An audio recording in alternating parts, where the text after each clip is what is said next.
किस्से बनारस के, किस्से बनारस के।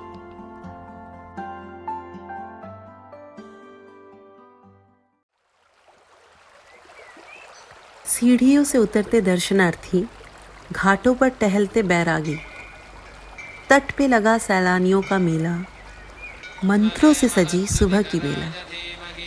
दूर मस्जिद से आती शहर की आजान और सदियों से सुलगता एक महाशमशान। सीढ़ियों से उतरने से लेकर बैरागी के टहलने में, सैलानियों के लगे मेले में और मंत्रों के हर उच्चारण में, मस्जिद से आती आजान में, आग की दहक के साथ लकड़ियों के चटकने में आवाज़ नहीं, संगीत सुनाई देती है। काशी, वाराणसी या बनारस, जो भी कह लो, संगीत इसके कण कण में बसा है। ऐसा लगता है जैसे प्रकृति ने खुद ही चुना था घाट के किनारे बसे इस शहर को संगीत से सरोबार रखने के लिए। मैं संगीत और आध्यात्म को जोड़ कर देखती हूँ। जिस प्रकार आध्यात्म का संबंध इतिहास से होकर परंपरा में जुड़ा है, वैसे ही संगीत में इतिहास और परंपरा का महत्व ही अलग है। बनारस की सांगीतिक परंपरा की अगर बात की जाए तो मेरे लिए बहुत इंटरेस्टिंग है जानना कि संगीत जगत के जो इतने बड़े बड़े दिग्गज बनारस ने दिए हैं और आज भी संगीत की जो धरोहर चली आ रही है, उनके सुरों से भरे किस्सों को। लेकिन इनके बारे में मुझे बताएगा कौन? है ना, जाने माने युवा तबला वादक और मेरे कॉलेज के दिनों के मित्र अमित मिश्रा। और बताइए अमित भैया, कहाँ से शुरू हुआ आपका जर्नी? मतलब कैसे आप आए तबला के फील्ड में और कहाँ से ये शुरुआत हुई? तबला जब मैं ऑलमोस्ट करीब 6.5 साल का था, हाँ जी। तो मेरे नाना जी थे, काफी वेल नोन थे उस टाइम पे, और आज भी उनका काफी नाम है, लेट पंडित श्यामता प्रसाद जी। तो एक माहौल था, हर साल के 2 महीने ननिहाल जाता था मम्मी के साथ। तो वहां पे नाना जी को देखता था कि इतना कॉन्सर्ट करते हैं, और समझ में नहीं आता था कि किस तरह का इनका नाम है। उनके साथ संकट मोचन भी गया हूँ काफी बार, वहां पे गंगा महोत्सव हो, फिर विलायत खान साहब घर पे आते थे जी। तो वो बचपन से उनको देख के करीब 6.5 साल की उम्र में मैंने तबला शुरू किया। अच्छा। पर उसके पहले मैंने 3 साल गाना सीखा अपने दादाजी से। ये अच्छा। हमारे घर का एक कस्टम था कि हर किसी को गाना आना चाहिए, सुर का ज्ञान अच्छा। होना चाहिए, उसके बाद आपकी जो मर्जी आपको जो करना है, बट सुर तो अंदर आना चाहिए। वाह। तो बचपन में ही ख्याल, ठुमरी, दादा, चैती, मेरे दादाजी थे लेट पंडित नारायण दास मिश्रा जी। जी जी। वो बागेश्वरी देवी जी के साथ, सिद्धेश्वरी देवी जी, गिरजा देवी जी, ये सब सारे जो महान लोग हैं, इन लोग के साथ बजाते थे। और काफी रियाज कराने भी बागेश्वरी देवी जी को या सिद्धेश्वरी देवी जी, इन लोग को जाते थे जी। तो हम लोग को बचपन में ही ठुमरी, टप्पा, ये सब उन्होंने सिखाया था। इवन यूपी संगीत नाटक एकेडमी में बाल वर्ग में मैं 8 साल का था। अच्छा। मैं फर्स्ट भी आया हूँ अरे वाह, ठुमरी तो ये दादरा तो में। पता ही नहीं, मतलब हम लोगों को तो कभी पता ही नहीं चला कि आप म्यूजिक के भी हैं। वैसे बशर्ते हाँ, किशोर सर जो हैं आपके पिताजी, वो जी। हमारे साथ हमेशा से रहे, मतलब बहुत छोटे से मैं उनको देखी हूँ तबला में हम्म। मैं लकी भी हूँ कि मेरे साथ भी वो थे, तबला में संगत किया है उन्होंने, और बहुत मार्गदर्शन भी करते थे। तो उनको तो बड़ा म्यूजिक का नॉलेज है, वो तो मतलब यूनिवर्सल सबको पता है। लेकिन साथ ही साथ आपको भी म्यूजिक का नॉलेज था, और मतलब ये आपके घर का जो ये कहते हैं कल्चर में ये चीज थी, ये आज पता चल रहा है। तो इसके पीछे वजह क्या थी, मतलब क्यों ये किया जाता था आपके घर में ऐसे? एक्चुअली मेरा जो पापा का जो फैमिली है वो सारंगी से रिलेटेड है। 13वां जनरेशन है सारंगी घराने का। अच्छा अच्छा। और मेरे मम्मी का जो घर है वो तबला का ट्रेडिशन था। अच्छा। तो सारंगी वादक मोस्टली गाना भी गाते हैं। मेरे जी। दादाजी बहुत अच्छा गाना गाते थे। और अच्छा। वो लेट पंडित महादेव प्रसाद मिश्रा जी के साथ बहुत बजाते थे, बहुत अच्छी दोस्ती थी उन लोग की।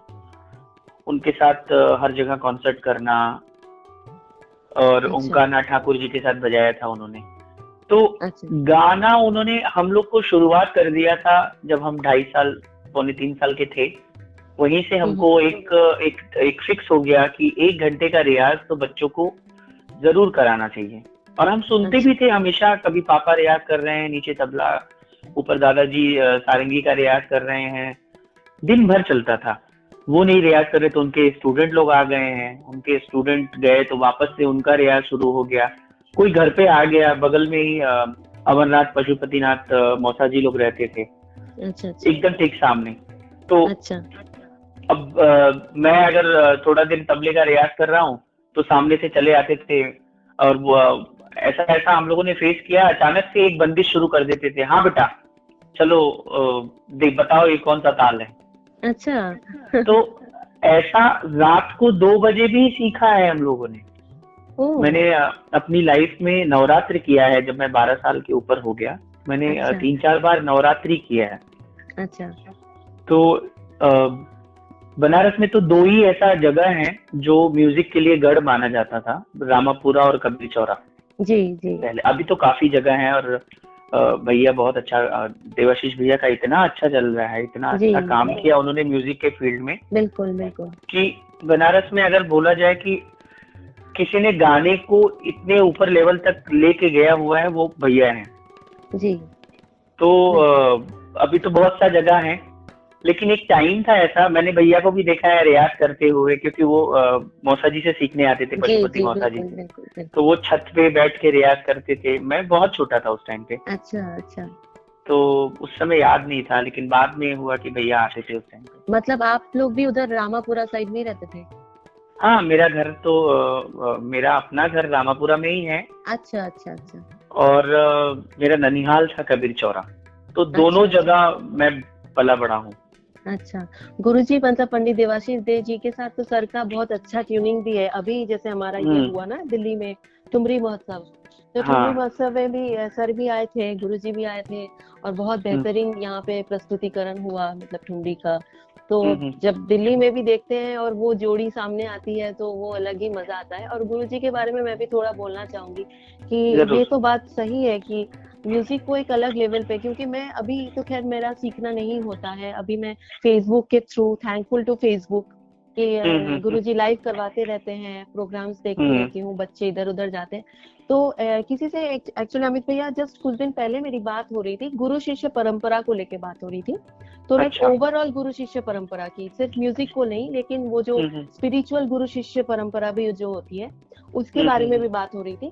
तो उसमें ये कॉन्टेक्स्ट निकल के आया कि गुरु जो होते हैं उनका काम क्या होता है कि शिष्यों को वो शिक्षा प्रदान करना, और जितना ज्यादा आप शिष्य को शिक्षा प्रदान करोगे, मतलब आपने जो ऑप्ट किया एज अ पर्सन, आपने जो सीखा उसको आप जितना ज्यादा लोगों में फैलाओगे, उतना ज्यादा आपका बीइंग अ गुरु अकॉम्प्लिश्ड होता है।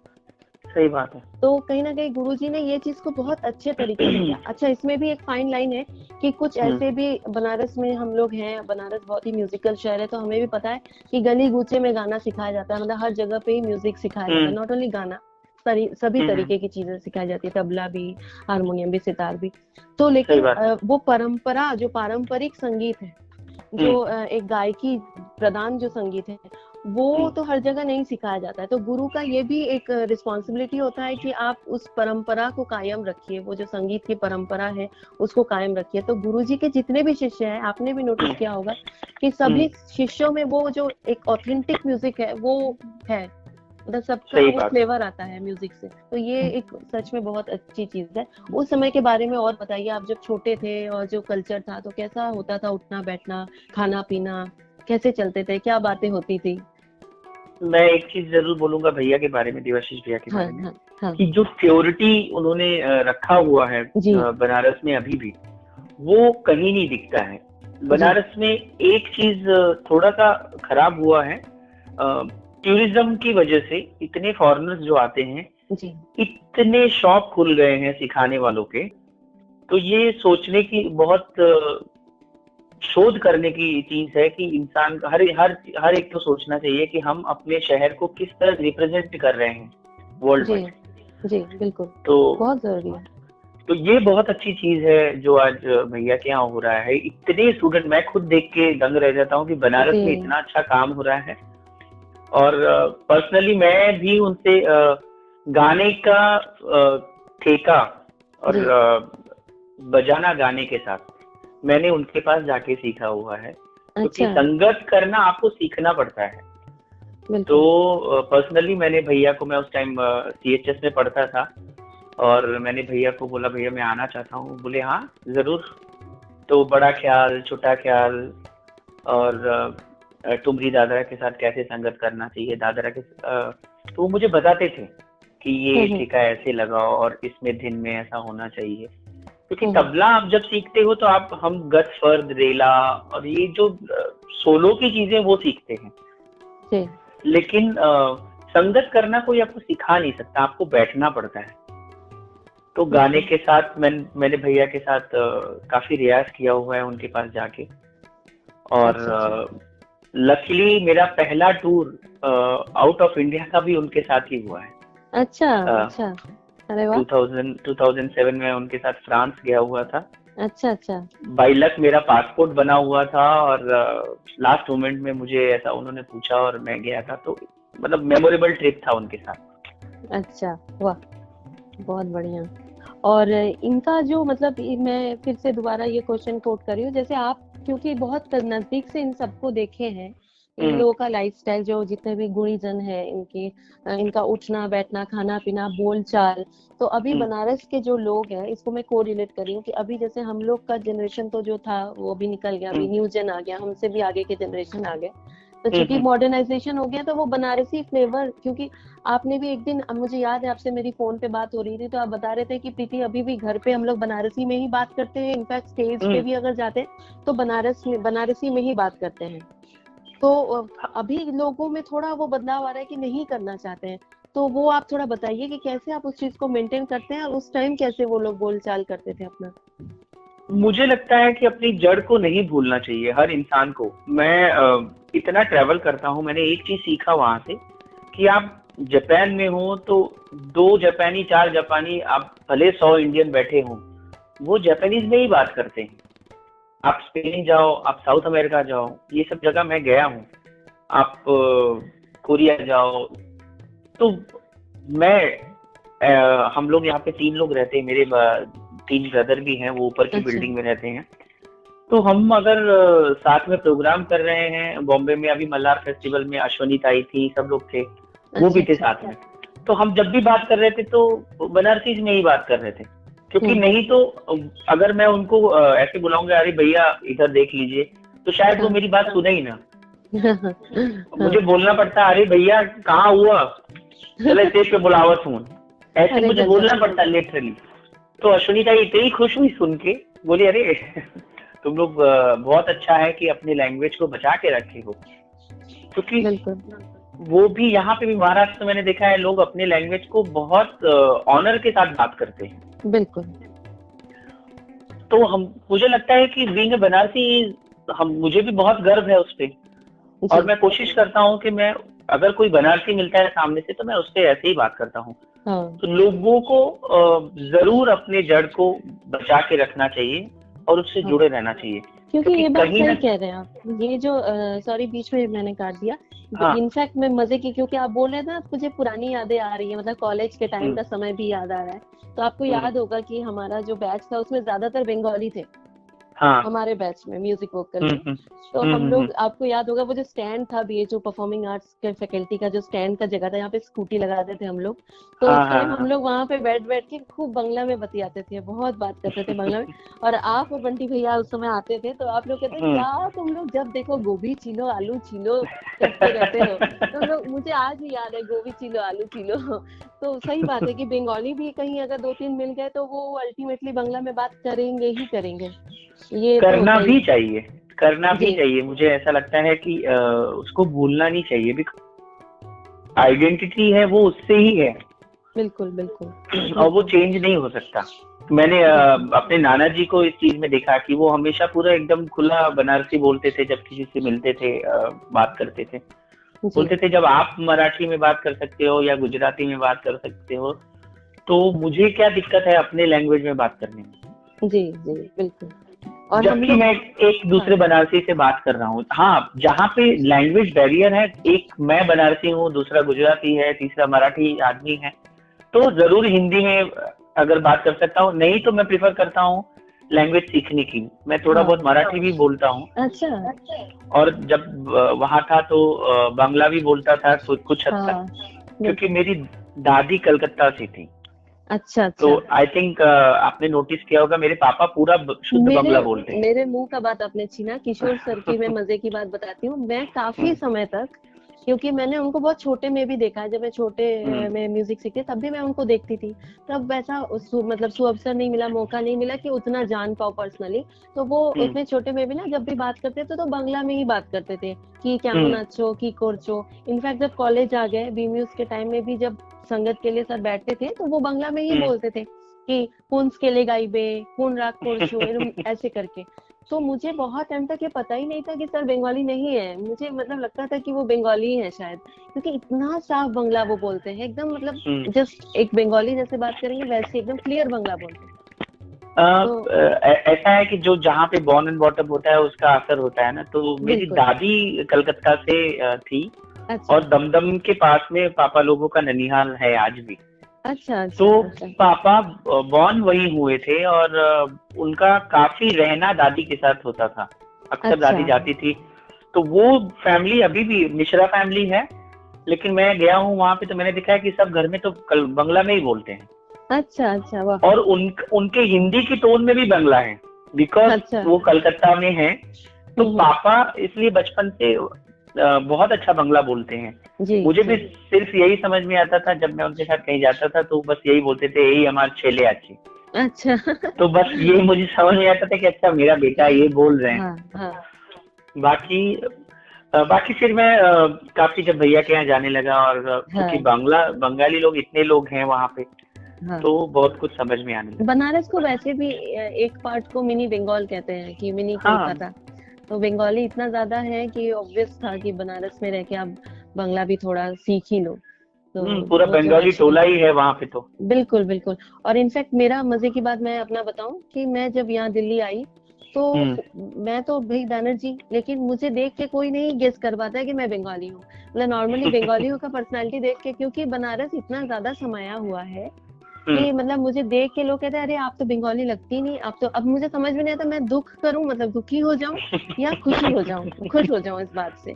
तो अभी नहीं, मैं एकदम शान से कहती हूँ कि नहीं मैं तो बनारसी हूँ, बंगाली बनारसी हूँ। तो हाँ वही मैं आधा बोलने वाला बंगाल था आधा कि बनारसी। बनारसी बंगाली आप बोलो। हाँ वही वही, क्योंकि हमारा टोन भी वैसा है। आप चाहे कहीं भी, आपका आपसे भी जैसे बात हो रहा है तो वो जो सुर है, हम्म, वो एक्सेंट है, वो बनारस का हमारा आता ही है। हम चाहे हाँ, कैसे भी हाँ, बात कर ले, वो चीज आती है और मुझे बहुत पसंद भी है। इनफैक्ट कभी हम लोग जाते हैं, मैं जब भी बनारस उतरती हूँ फ्लाइट से, और जैसे ही हम्म, एयरपोर्ट में उतरी और मान लीजिए कोई आसपास से कहा हो ऐसे करके जो बोलते हैं ना वो लोग, मुझे बहुत ज्यादा भोजपुरी हम्म। नहीं आता, तो मुझे इतनी खुशी होती है। मुझे लगता है मतलब कानों में जैसे म्यूजिक बज रहा है, इतना ज्यादा अपनापन फील होता है। वो अलग ही लैंग्वेज है, उसकी अलग ही मिठास है। तो आप और जब छोटे थे, हाँ बताइए। बहुत बहुत सुरीला है, अगर आप ध्यान से सुनो बनारसी हाँ लैंग्वेज। बिल्कुल हाँ बिल्कुल, भैया, आ हा जी हा हा, क्या बात है। तो जी वो जी जो सुरीलापन है वो बनारसी लैंग्वेज में है। जी जी बिल्कुल बिल्कुल।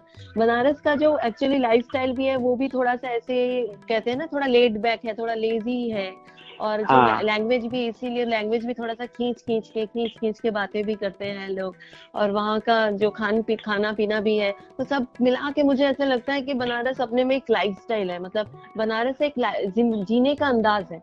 मतलब चाहे मुझे आप, लग हाँ मैं बताइए। इंटरप्ट करूंगा, मुझे हाँ लगता हाँ है कि वहाँ का जो वो जो सोच था, अभी मुझे नहीं पता, अभी तो यंग लोग बहुत चेंज हो गए हैं। एक जी, टाइम था बचपन में मैंने देखा, लोग उतना ही कमाना चाहते थे जितने में उनका घर चल सके। बिल्कुल बिल्कुल और बिल्कुल, सुबह आराम से 12 बजे तक चाय के दुकान पे बैठे हैं, कुल्हड़ में जी चाय पी रहे हैं, चार लोग को पॉलिटिक्स में गाली दे रहे हैं, जी और मिजाज बना रहे हैं फ्रेश होने के लिए। हाँ साढ़े सही बात बारह है। एक बजे तक मैं हम लोग खुद सुबह, मैं पहले क्रिकेट खेलता था तो जाते थे तो देखते थे कि लोग 4 4 घंटा बैठे हैं।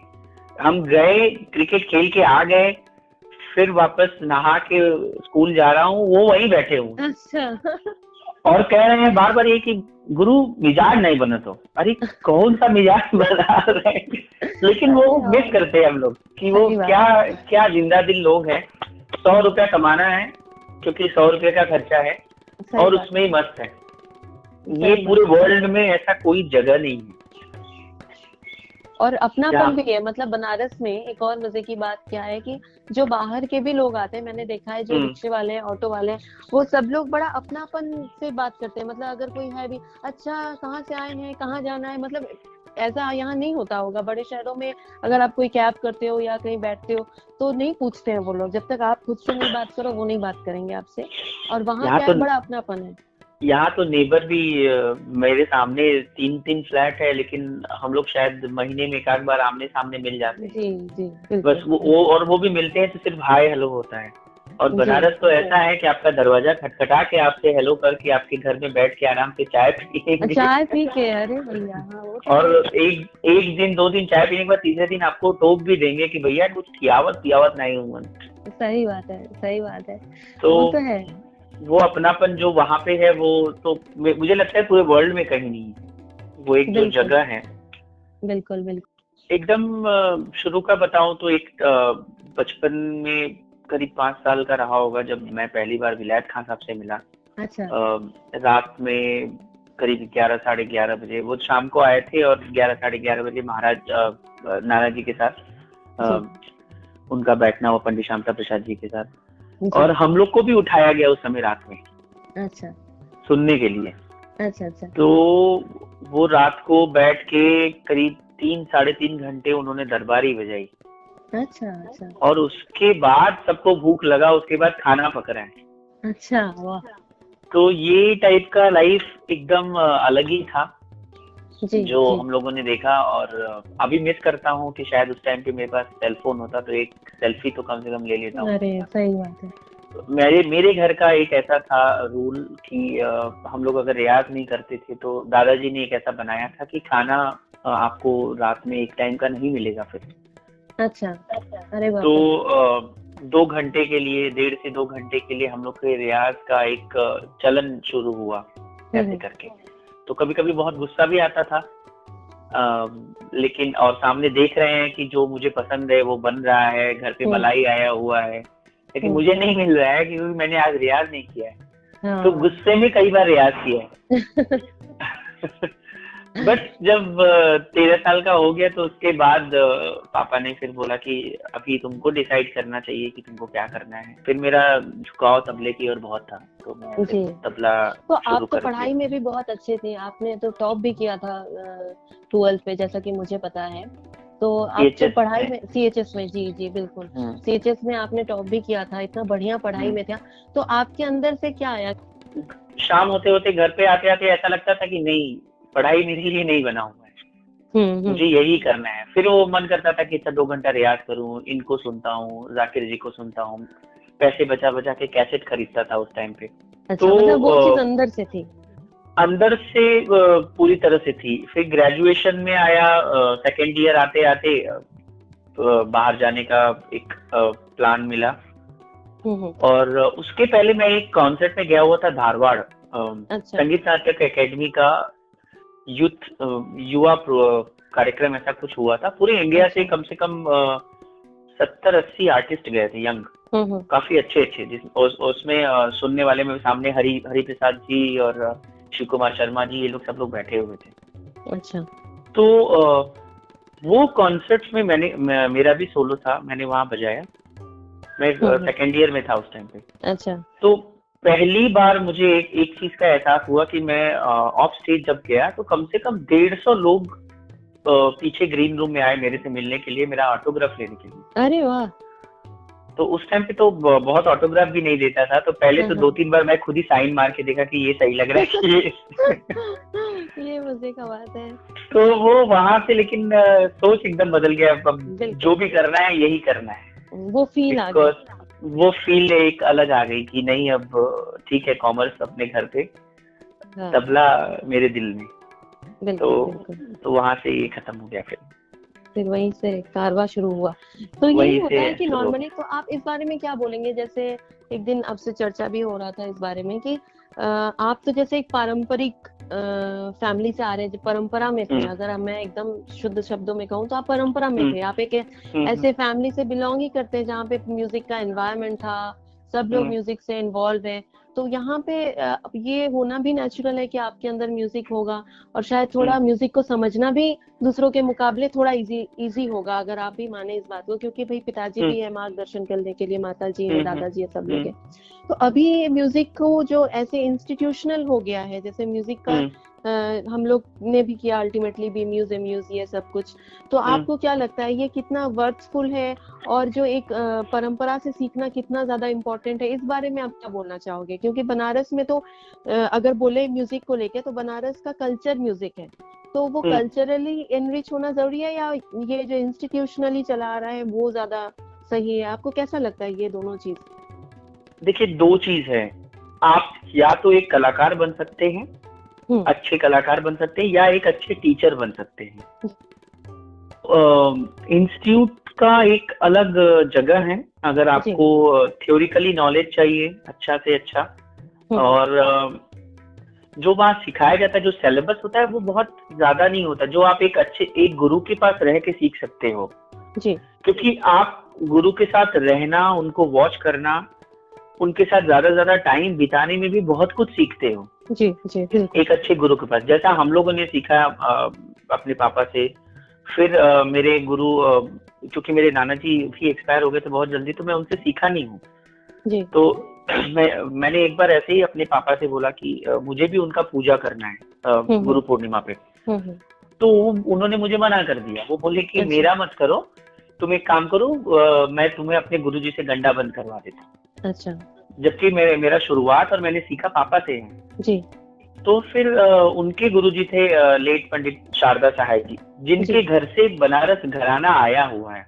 अच्छा। बनारस घराने का तबला उनके घर का है। अच्छा। तो अच्छा। वो मेरे गुरुजी 7th जनरेशन थे।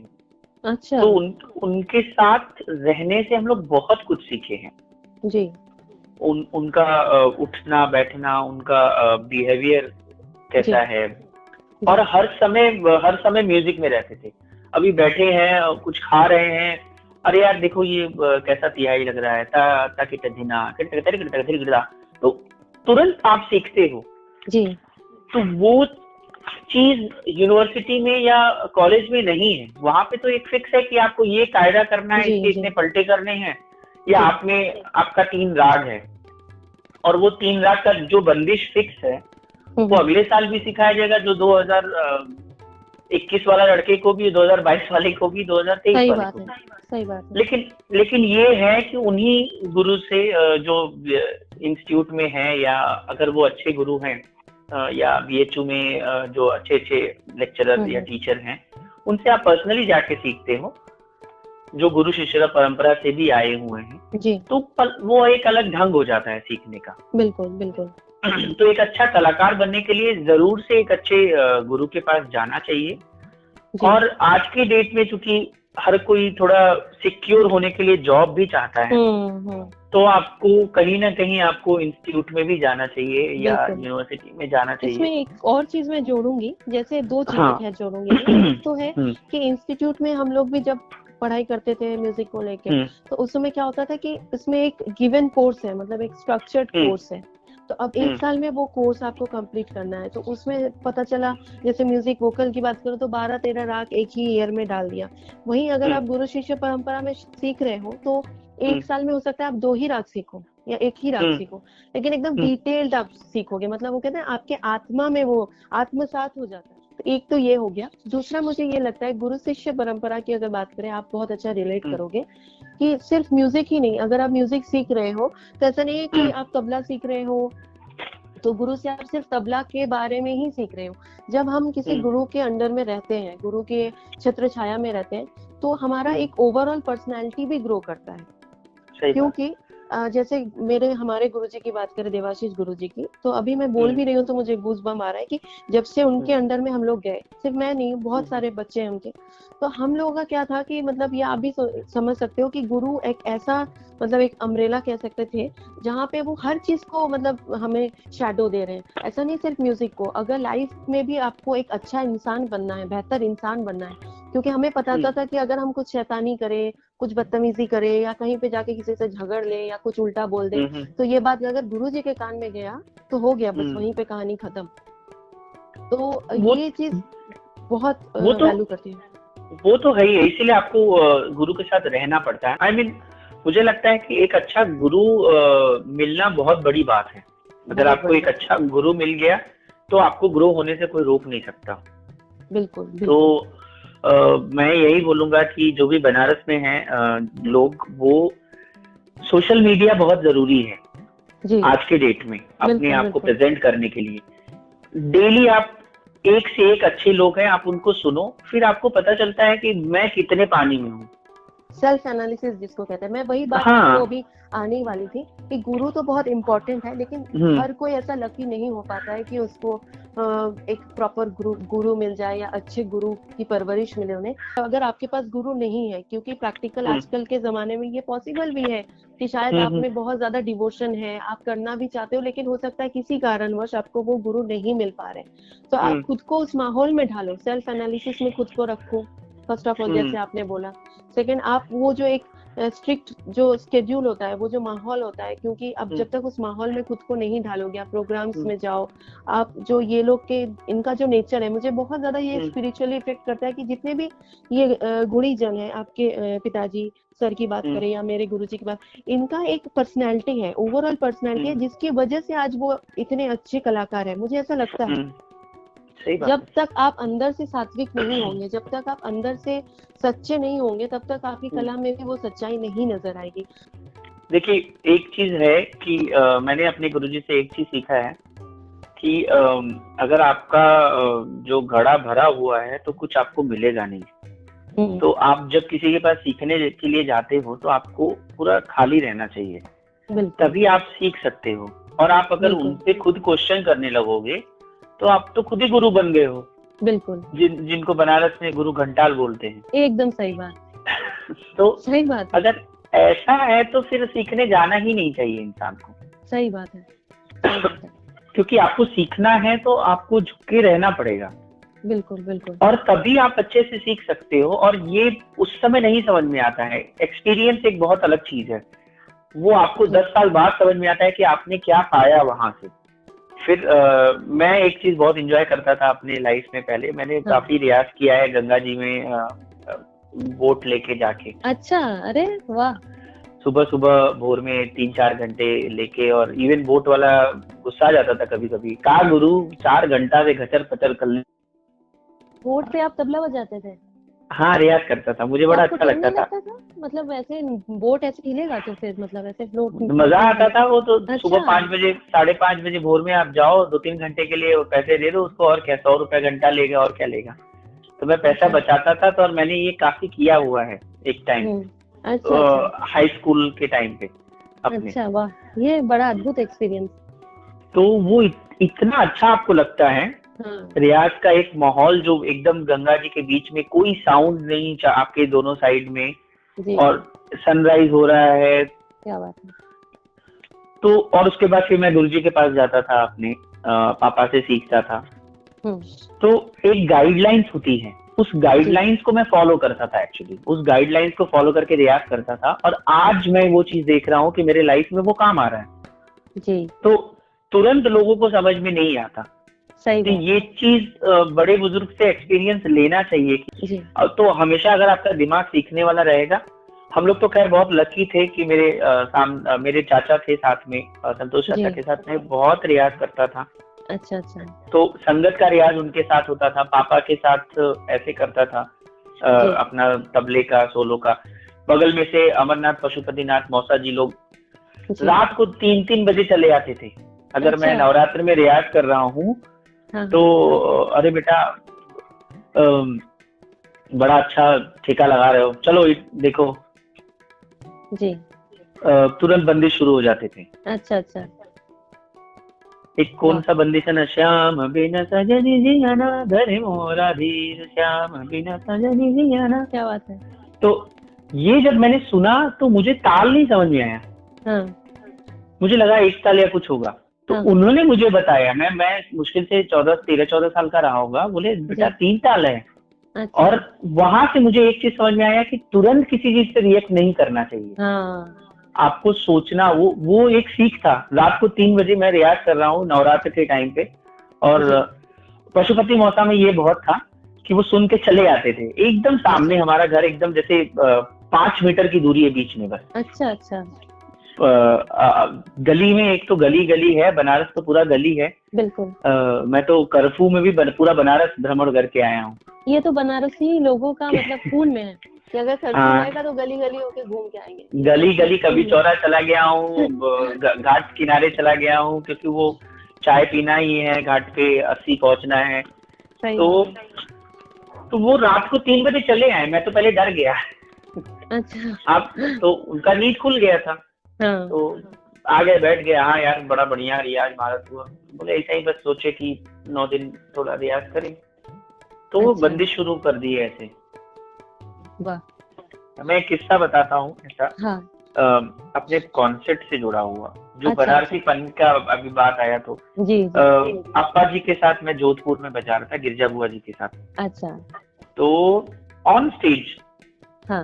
वो गा रही थी, और दादरा चल रहा था, अपना दीवाना किए शाम, उनका अच्छा। काफी वाह। फेमस है, वो गा रही थी। हाँ। तो ऑन स्टेज उन्होंने बनारसी में मुझे बोला, चला अब नादिन दिन्ना ई दादरा में मैं नादिन दिन्ना सुनावा हिया। अच्छा। और वो नादिन दिन्ना का जो लय था, हाँ। वो दीवाना किए शाम क्या जादू डरा, वो नादिन दिना नादिन दिना नादिन दिना नादिन दिना नादिन दिना नादिन दिना ऐसे ही जाएगा, क्योंकि ट्रिपलेट हो गया यस। 3 ताल के लिए। तो और कह रही है कि हाँ, यहाँ खड़ी उंगली बनारस पे जाएगी चाहिए। तब अच्छा। पे समझ में आई कि देसी घी का रियाज हो कि डालडा का। अरे तो गजब। और लोग सामने, अब आप सोचो जोधपुर में सामने लोग बैठे और हंस रहे। जी तो इतने बड़े बड़े आर्टिस्ट अपने बनारसीपन को कभी नहीं छोड़े, जी। और इतना खूबसूरत लगता था उनका बोलना ऐसे। हाँ हाँ। तो एक चीज और उसमें सीखने को मिला कि आपको हर पल हर समय तैयार रहना चाहिए, कब कौन कहाँ, आपको म्यूजिक ऐसा फील्ड है, कब चैलेंज कौन कर। आपको घेर लेगा। हाँ। हाँ बिल्कुल बिल्कुल बिल्कुल। ठीक है, thank you so much Amit भैया, बहुत अच्छा लगा आपसे बात करके, बहुत चलो, जबरदस्त कन्वर्सेशन हुआ, काफी अच्छा लंबा बातचीत हो गया, वो एक के बाद एक दूसरा, क्योंकि जुड़ता कुछ गया। ऐसा सोचा तो है नहीं, क्योंकि बिल्कुल ऐसा शहर है वो हमारे लिए कि हम बोल सकते हैं पूजनीय है। बिल्कुल। तो उसके बारे में जब कुछ अच्छा सुनते हैं तो नो डाउट बहुत अच्छा लगता है। तो जी, थैंक्स जी। टू यू, बहुत अच्छा लगा। Thank you so much. Har Har Mahadev. अरे हर हर महादेव, और आप सबको बहुत बहुत धन्यवाद।